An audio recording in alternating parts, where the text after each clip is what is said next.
दोस्तों कैसे हो आप सब। उम्मीद करता हूँ आप सब अच्छे होंगे, मस्त होंगे और अच्छे से स्टडी कर रहे होंगे। दोस्तों आज की वीडियो में हम आपके लिए लेकर आए क्लास 10th सामाजिक विज्ञान का मॉडल पेपर लाए हैं, जिसको आज की वीडियो में हम सॉल्व कराएंगे। ठीक है, बहुत ही अच्छे तरीके से इस मॉडल पेपर को सॉल्व कराएंगे, तो वीडियो को फुल वॉच करना और एक एक पॉइंट को आपको समझाकर चलेंगे। एक एक क्वेश्चन को कुछ पॉइंट दिए हुए हैं ऊपर, इन पॉइंटों को हम एक एक करके रीड कर लेते हैं। ठीक है, तो इन पॉइंटों को समय आपका कितना रहेगा, आपका समय वही 3 घंटे 15 मिनट रहेगा और पूर्णांक आपका जो कि 70 का होने वाला है, 70 ही का रहता है। आपको सभी को पता होगा पूर्णांक कितने नंबर का रहता है, 70 का रहता है। ठीक है, जिसमें आपको सामान्य निर्देश क्या लिखा, सामान्य निर्देश, इन्हें भी आइए हम ध्यान से पढ़ते हैं। ठीक है, आपको सभी प्रश्न अनिवार्य होंगे, सभी प्रश्नों को करना अनिवार्य होगा। प्रारंभिक के 15 मिनट जो है परीक्षार्थियों को प्रश्न पत्र पढ़ने के लिए निर्धारित होते हैं। ठीक है, आइए अगला पॉइंट क्या कह रहा है कि ये प्रश्न पत्र 2 खंडों में होगा। जो समाजिक ये प्रश्न पत्र कितने 2 खंडों में होगा, एक आ एक बा। जो आ में होंगे वो आपके 20 अंक के बहुविकल्पीय प्रश्न होंगे, जो कि आपके उनके उत्तर जो है ओमार सीट पर देना होगा। अब बा जो होगा वो रिटन होगा, जिसके उत्तर आपको किस में देने होंगे, कॉपी में देने होंगे। किसके, कॉपी में। और जो 20 नंबर के ओमार वाले क्वेश्चन होंगे यानी बहुविकल्पीय क्वेश्चन होंगे, उनको उत्तर आपको किस पे देना, ओमार पर देना है। ठीक है, तो इन्हें आप रीड कर लीजिएगा। आइए क्वेश्चन को सोल्व करते हैं। तो पहला क्वेश्चन क्या है कि राष्ट्रवाद का उदय सर्वप्रथम किस देश से हुआ था। जो राष्ट्रवाद का उदय जो था सर्वप्रथम किस देश से हुआ था। ठीक है, तो राष्ट्रवाद का उदय सर्वप्रथम किस देश से हुआ था। ऑप्शन ए है जर्मनी, ऑप्शन बी है फ्रांस, ऑप्शन सी है इटली, ऑप्शन डी है ब्रिटेन। जो राष्ट्रवाद का उदय हुआ था वो फ्रांस से हुआ था। कहाँ से हुआ था, फ्रांस से हुआ था। ठीक है, सर्वप्रथम राष्ट्रवाद का उदय कहाँ से हुआ था, फ्रांस से हुआ था। ठीक है, आइए अगले क्वेश्चन को देख लेते हैं। अगला क्वेश्चन क्या है कि ड्यूक मेटरनिक ने सामाजिक व्यवस्था का सबसे खतरनाक दुश्मन किसको माना था। जो ड्यूक मेटरनिक था उसने सामाजिक व्यवस्था को सबसे खतरनाक दुश्मन किसको माना था। ऑप्शन ए है रूसो, ऑप्शन बी है विक्टर एमोनियल, ऑप्शन सी है कार्लविन, ऑप्शन डी है जियोसेपी मैथ्सनी। तो इसी को माना था, ऑप्शन डी इसका राइट आंसर हो जाएगा। किसे माना था, जियोसेपी मैथ्सनी को ही माना था, सबसे खतरनाक दुश्मन माना था। ठीक है, आइए अगले क्वेश्चन को देख लेते हैं। अगला क्वेश्चन क्या है, क्वेश्चन नंबर 4, सूती कपड़ा मिल की रूपरेखा किसने रखी थी। जो सूती कपड़ा मिल थी उसकी रूपरेखा किसने रखी थी, रिचर्ड राइट, जॉन राइट ने, रिचर्ड आर्क राइट ने, एंड्रू कार्नेगी ने, जेम्स बार्ट ने। तो जो सूती कपड़ा मिल की रूपरेखा थी वो रखी थी रिचर्ड आर्क राइट ने। किसने रखी थी, रिचर्ड आर्क राइट ने रखी थी। ठीक है, तो इसका राइट आंसर ऑप्शन बी रहेगा, रिचर्ड आर्क राइट।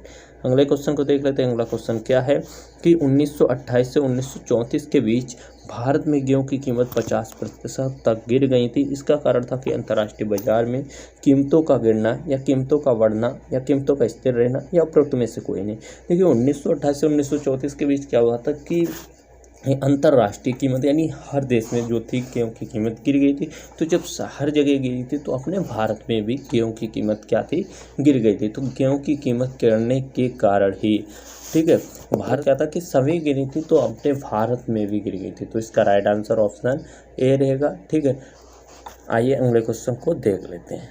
अगला क्वेश्चन क्या है, अगला क्वेश्चन है कि 1448 ईस्वी में गुटेनबर्ग ने कौन सी पहली पुस्तक छापी थी। ठीक है, जो 1448 ईस्वी में गुटेनबर्ग ने कौन सी पहली पुस्तक छापी थी, तो इसका राइट आंसर होगा ऑप्शन डी, बाइबिल। कौन सी छापी थी, बाइबिल छापी थी। गुटेनबर्ग ने पहली पुस्तक बाइबिल छापी थी। ठीक है, आइए अगले क्वेश्चन को देख लेते हैं। बेल्जियम में सामुदायिक सरकार का चुनाव कौन करता है, एक ही भाषा बोलने वाले लोग या फिर सभी भाषा बोलने वाले लोग या केवल जर्मन वाले लोग या फिर वक्त में से सभी। ठीक है, जो बेल्जियम में सामुदायिक सरकार का जो चुनाव करते हैं वो एक ही भाषा बोलने वाले लोग करते हैं। कौन, ऑप्शन ए इसका राइट आंसर रहेगा, एक ही भाषा बोलने वाले लोग करते हैं चुनाव। ठीक है, एक ही भाषा बोलने वाले लोग। आइए अगले क्वेश्चन को देख लेते हैं। अगला क्वेश्चन क्या है, क्वेश्चन नंबर 7 को कि निम्नलिखित में से कौन सा लक्षण जो है संघीय सरकार से संबंधित नहीं है। संघीय सरकार का मतलब क्या होता है, संघ यानी संघीय केंद्र सरकार से संबंधित नहीं। किससे संबंधित नहीं है, केंद्र सरकार सरकार से संबंधित नहीं है। कौन सा ऐसा लक्षण है जो केंद्र सरकार से संबंधित नहीं है, ठीक है। कठोर एवं लिखित संविधान, ठीक है, कठोर एवं लिखित संविधान, शक्तियों का केंद्रीकरण और संघ एवं राज्यों के मध्य शक्तियों का विभाजन, सर्वोच्च न्यायालय। तो इसका राइट आंसर ऑप्शन बी हो जाएगा, शक्तियों का केंद्रीकरण। क्या हो जाएगा? ऑप्शन बी, शक्तियों का केंद्रीकरण। आइए अगले क्वेश्चन को देख लेते हैं। अगला क्वेश्चन क्या है?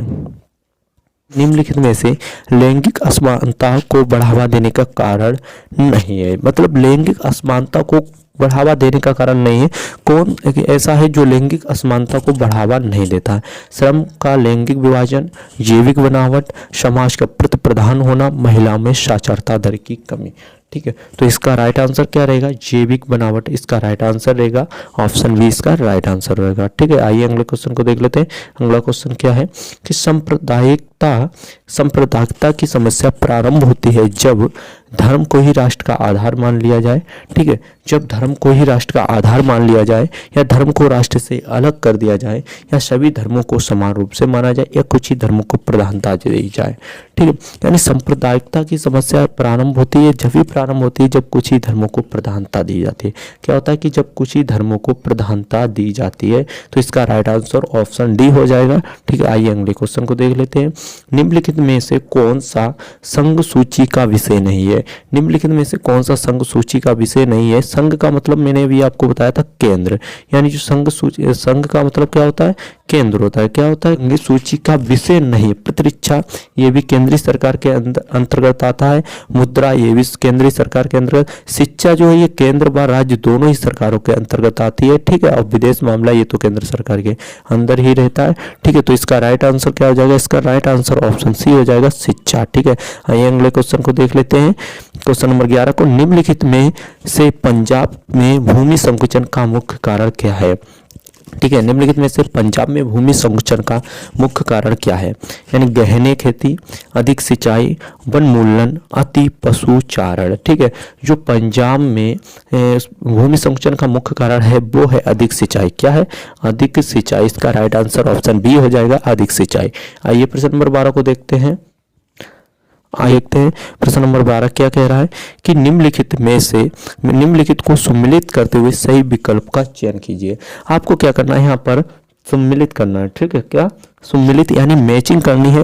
भाखड़ा नागल बांध, जो आपका भाखड़ा नागल बांध है वो कहाँ पर स्थित है? भाखड़ा नागल बांध जो है वो सतलुज यानी सतलुज में स्थित है। ठीक है, हीरा कुंड जो बांध है वो महानदी पर स्थित है। कहाँ? महानदी पर। ठीक है, और सरदार सरोवर बांध जो है वो कहाँ स्थित है? तो भैया वो नर्मदा नदी पर स्थित है, नर्मदा नदी पर। ठीक है, और टेहरी जो है वो भागीरथी में स्थित है। कहाँ? भागीरथी में। ठीक है, तो आपका भाखड़ा नागल यानी काका क्या बन गया? तीसरे नंबर वाला। ठीक है, काका तीसरे। हीरा कुंड यानी खाका 4, खाका क्या बन जाएगा? 4 बन जाएगा। ठीक है, सरदार सरोवर यानी गाका बन जाएगा फर्स्ट। ठीक है, और उसके बाद टेहरी यानी 4 जो खाका है वो बन जाएगा 4। देख लो ये ऑप्शन है कोई? काका ये तो नहीं होगा, काका तीसरा और खाका दूसरा, नहीं ये नहीं होगा, तो ये गलत हो जाएगा आपका। वाका काका फर्स्ट, ये भी गलत हो जाएगा। साका देखना, काका तीसरा, खाका 4, गा फर्स्ट, ये वाला ऑप्शन सी इसका राइट आंसर हो जाएगा। ऑप्शन सी इसका राइट आंसर हो जाएगा जो ये मैच कर रहा है। ठीक है, आइए अगले क्वेश्चन को देख लेते हैं। अगला क्वेश्चन क्या है? निम्नलिखित में से प्राथमिक क्षेत्र का क्रियाकलाप नहीं है। मतलब प्राथमिक क्षेत्र के अंतर्गत कौन नहीं आता है? ठीक है, मछली पकड़ना, कृषि, गुड़ बनाना, डेयरी। ठीक है, जो निम्नलिखित में से प्राथमिक क्षेत्र का क्रियाकलाप नहीं है, प्राथमिक क्षेत्र का। ठीक है, तो जो इसका मछली पकड़ना, ठीक है, कृषि ये तो प्राथमिक क्षेत्र में आ जाएगा। ठीक है, डेयरी ये भी प्राथमिक क्षेत्र में आ जाएगा क्योंकि डेयरी भी एक खेती से जुड़ा हुआ है। और एक मछली पकड़ना और एक गुड़ बनाना, ये जो दो हैं ये आपके प्राथमिक क्षेत्र के क्रियाकलाप नहीं होंगे। तो इसमें राइट आंसर ऑप्शन बी हो जाएगा, का वा गा। ठीक है, का वा गा। ठीक है। तो आइए अगले क्वेश्चन को देख लेते हैं। अगला क्वेश्चन क्या है, सार्वजनिक एवं निजी क्षेत्र को किस आधार पर वर्गीकृत किया जाता है। सार्वजनिक एवं निजी क्षेत्र को किस आधार पर वर्गीकृत किया जाता है। ऑप्शन ए है रोजगार, ऑप्शन बी है आर्थिक क्रिया, ऑप्शन सी उद्यम का स्वामित्व, ऑप्शन डी है श्रमिकों की संख्या। ठीक है, तो इसका राइट आंसर क्या हो जाएगा, इसका राइट आंसर हो जाएगा उद्यम का स्वामित्व। क्या हो जाएगा, ऑप्शन सी उद्यम का स्वामित्व। ठीक है, आइए अगले क्वेश्चन को देख लेते हैं। अगला क्वेश्चन क्या है, भूक्षरण से क्या तात्पर्य है। भूक्षरण से क्या तात्पर्य है। ठीक है, भूमि का अनुपजाऊ होना, ठीक है, भूमि का दलदली होना, भूमि का उपजाऊ होना, भूमि का योजनाबद्ध उपयोग होना। ठीक है, जो भूक्षरण का तात्पर्य है वो भूमि का अनुपजाऊ होना है। क्या है, और भूमि का अनुपजाऊ होना। ठीक है, आइए अगले क्वेश्चन को देख लेते हैं। अगला क्वेश्चन क्या है कि मगरमच्छ, गैंडा, काला हिरण किस जाति में नहीं आते हैं। जो मगरमच्छ, गैंडा, काला हिरण जो है वो किस जाति में नहीं आते हैं। तो ये जो मगरमच्छ, गैंडा, काला हिरण है सारे जो होते हैं वो संकटग्रस्त जाति में आते हैं। किस जाति में आते हैं, संकटग्रस्त जाति में आते हैं। तो ऑप्शन है सामान्य जाति, तो ऑप्शन बी है संकटग्रस्त जाति में तो आते हैं। और पूछ रहा है कि किस जाति में नहीं आते हैं। क्या पूछ रहा है कि किस जाति में नहीं आते हैं। तो भैया संकटग्रस्त जाति में तो आते हैं, आवा दोनों, यानी सामान्य जाति में नहीं आते हैं। किस में नहीं आते हैं, सामान्य जाति में नहीं आते हैं। ये जो है संकटग्रस्त जाति में आते हैं। तो इसका राइट आंसर ऑप्शन ए हो जाएगा, सामान्य जाति में नहीं आते हैं। ठीक है, आइए अगले क्वेश्चन को देख लेते हैं। अगला क्वेश्चन क्या है, निम्नलिखित में से कौन सा व्यापार अवरोधकों का लक्षण नहीं है। कौन सा व्यवहार जो है वो अवरोधकों का लक्षण नहीं है। ऑप्शन है सरकार विदेश व्यापार को नियमित करने के लिए व्यापार अवरोधकों का प्रयोग कर सकती है, या सरकार ये निर्णय ले सकती है किस देश में किस प्रकार की वस्तु कितनी मात्रा में आयातित होनी चाहिए। विश्व व्यापार संगठन व्यापार अवरोधकों को बढ़ावा देता है। यही इसका राइट आंसर हो जाएगा। ऑप्शन सी इसका राइट आंसर हो जाएगा कि विश्व व्यापार जो है संगठन व्यापार अवरोधकों को बढ़ावा देता है।